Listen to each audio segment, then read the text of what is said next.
और सर्द मौसम की सौगात सरसों का साग सबका मनपसंद है। सरसों के साग के साथ मक्खन, मकई की रोटी और चाटे की लस्सी हो तो मज़ा ही दोबाला हो जाता है। खेत खलियानों से दस्तरखान की जीनत बनने वाले साग पर डिस्कोर्ट से देखते हैं राना बिलाल की ये रिपोर्ट।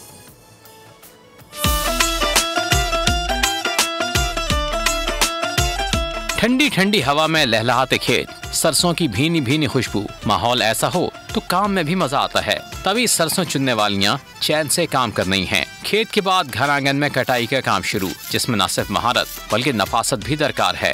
खाना मजेदार मगर काम आसान नहीं। आज भाइयों ने फरमाइश की थी कि हमें साग खाना है। हम खुद आए, हमने अपने हाथों से देसी गिंदल का साग तोड़ा है और हम इसको घर ले जाएंगे, पकाएंगे और खाएंगे। आंगन के बाद साग पहुंचा बावर्ची खाने। हांडी में साग तो दूसरी जानिब मकई की रोटी तैयार होती रही, क्योंकि पूरे घर को मिल बैठकर खाना है। आज हमारा प्रोग्राम था साग और मकई की रोटी खाने का, और साथ जो है फ्रेश लस्सी, चाटी की लस्सी, वो भी यहाँ हमारे पास मौजूद है।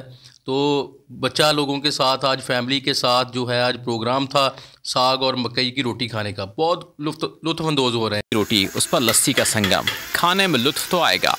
और यूं खेतों की रौनक दस्तरखान की जीनत बनी और सबने पेट भर कर खाया। सरसों का साग, मक्की की रोटी, मक्खन का पेड़ा और साथ मिल जाए चाटी की लस्सी तो लुत्फ तो बाला हो जाता है। कैमरा टीम के हमरा राना बिलाल, बोल न्यूज़, डिस्कोर्ट, फैसलाबाद।